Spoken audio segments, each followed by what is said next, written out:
I'll first start by saluting my fellow colleagues on the tribune, so Commissioner Fitto, dear Raffaele, President Tutta, dear Kata, dear friends, dear colleagues, how fantastic it is to see you all here today, and to see, I must say, a hemicycle so full is something that makes us proud. So welcome to the European Parliament.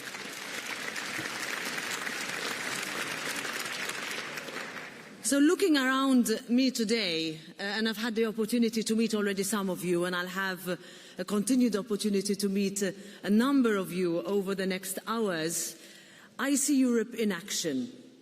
In this room, the words "shaping tomorrow together" are not just a slogan. This is what we do every day in our efforts to build a more ambitious, cohesive, local Europe, because Europe always begins at ground level in our regions.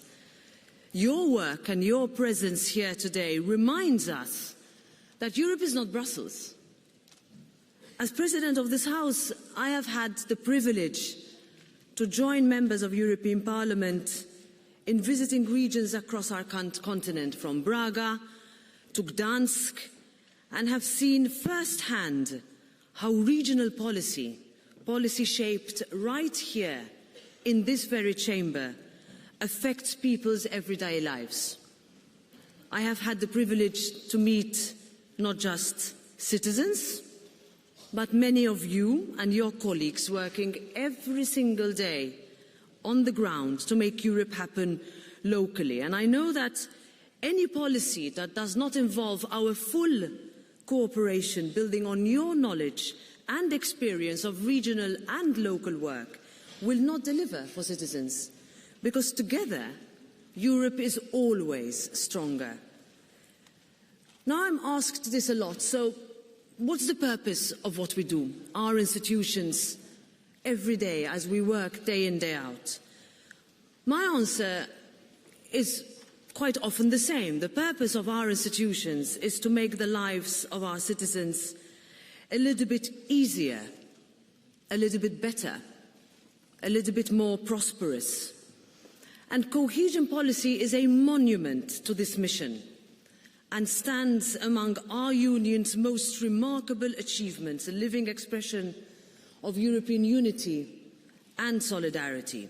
It shows in practical terms how Europe comes together to ensure that every region and every citizen can share in the benefits of sustainable growth and social progress. Each renovated school, each newly established digital hub, and every clean energy project co-financed by EU funds is tangible proof that the European Union is making a real difference in people's lives.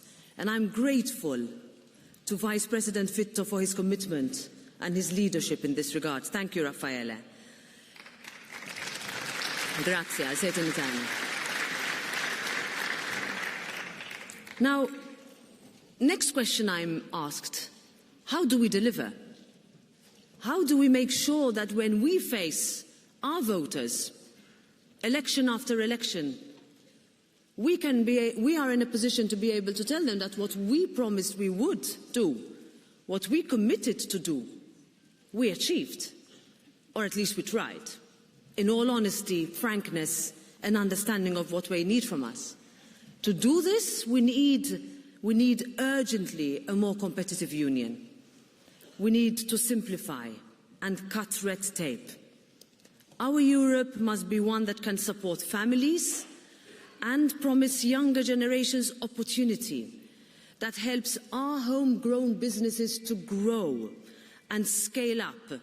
They sound mobile. They didn't listen to your instructions, Madam Moderator.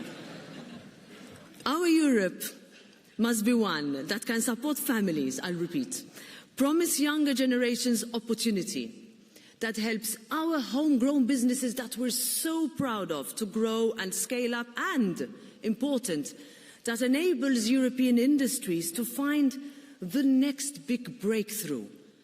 This Parliament is working hard to build this future. We are delivering on our simplification agenda to make life easier for businesses and boost innovation. We will take those bold decisions already this week at committee level that will drive our union forward and help make lives for businesses, families and communities across our union easier, smoother, simpler and faster, no matter whether you come from a big country or a smaller one.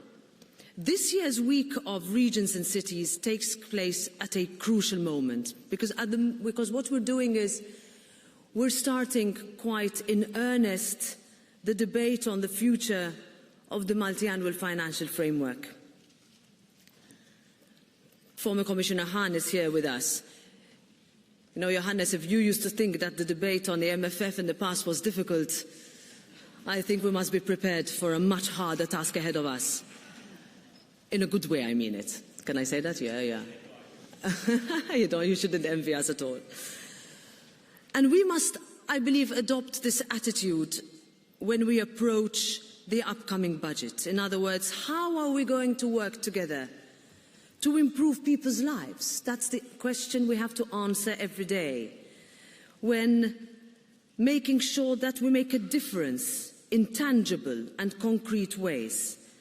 By establishing simplified, you ask us to do this, your constituents ask us to do this, transparent implementation procedures and clear communication to strengthen efficiency, accountability and public trust in our union and its ability to deliver. Because at the end of the day, our goal must always remain to build a better Europe in every region, in every city, for every person. And as always, you can have trust that this Parliament, as the budgetary authority, will be a steadfast and reliable partner in this mission. Now, this is not an option. This is not a question of political posturing or theatre. It is a necessity for our shared future. Because simply put, cohesion policy binds us together and connects Europeans to Europe. It deepens our single market. It reduces inequality. We still have too much inequality in our union. It decreases poverty and social exclusion. We still have too many people suffering in our union. It can help territories and regions unlock their potential, attract talent, feed innovation, and ensure that people have the right to stay and build a future where they were born. Ultimately, it is more than simply an instrument. It is a cornerstone of unity and solidarity. So I close with this. I would like you to know that the Parliament stands with you in your efforts. This is what this week is all about, and that is what we work every day in this House to achieve. So enjoy your time here. I hope you get to meet as many members of the European Parliament as you can.